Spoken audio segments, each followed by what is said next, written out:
Only time will tell how the Neagley Spinoff show will turn out, but it already seems to have one major advantage over Prime Video's Reacher.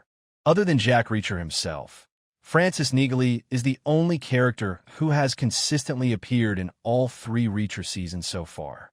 In Lee Child's original Jack Reacher books, Neagley is not as important as the show makes her out to be. She only shows up in 4 books, Without Fail, Bad Luck and Trouble, The Affair, and Night School, and is mentioned in 1, Never Go Back.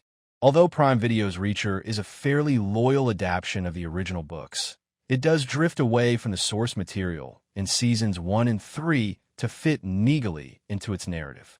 Neagley's consistent appearances were often questioned by audiences, but they are finally making sense after her spin-off's announcement. Many viewers are still a little skeptical about her upcoming show, but it seems to have a significant edge over the parent series in one major way. With no source material, the Neagley spinoff is free from audience expectations. The show cannot be criticized for its lack of loyalty to the Reacher books. All book adaptations face the challenge of meeting the high audience expectations set by their source materials. Even though Prime Video's Reacher avoids drifting too far from the original Lee Child novels and takes an entire season to adapt 1 book from the series, it has not been able to completely satisfy all book readers. Time and again, book readers have complained about the show's inability to capture Jack Reacher's introspective nature and lone wolf persona. The upcoming Neagley spin-off show, however, will not face this issue. Since audiences do not have a detailed blueprint or set expectations for how Neagley should be portrayed on the small screen, they will watch the show with little preconceived bias. Unlike Reacher, the Neagley spinoff is not based on any books. Even though she appears in several installments of the source material, the original books barely reveal anything about her past and personal life. Lee Child has also never written any standalone book revolving around Neagley and her solo crime-solving endeavors, which allows the upcoming spin-off to have a completely original storyline. Since audiences do not have a detailed blueprint or set expectations for how Neagley should be portrayed on the small screen, they will watch the show with little preconceived bias.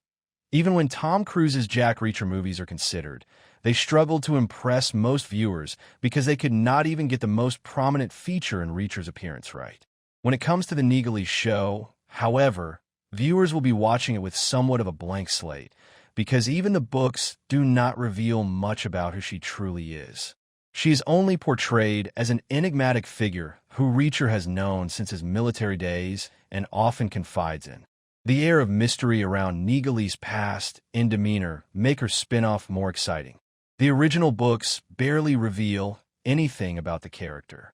Frances Neagley, Maria Sten, dressed as a waitress, pointing a gun in Reacher Season 3, EP8. Like the parent show, even the books reveal that Neagley does not like to be touched by anyone. The books also touch upon other aspects of her personality that make her as fascinatingly enigmatic as Jack Reacher. However, since the original novels avoid delving too deep into the reasons behind her behavior and personal choices, the upcoming spin-off has the freedom to fill in those gaps in many possible ways. The spin-off could tread the same path as the parent series and adopt its winning formula to ensure the Neagley spin-off also succeeds.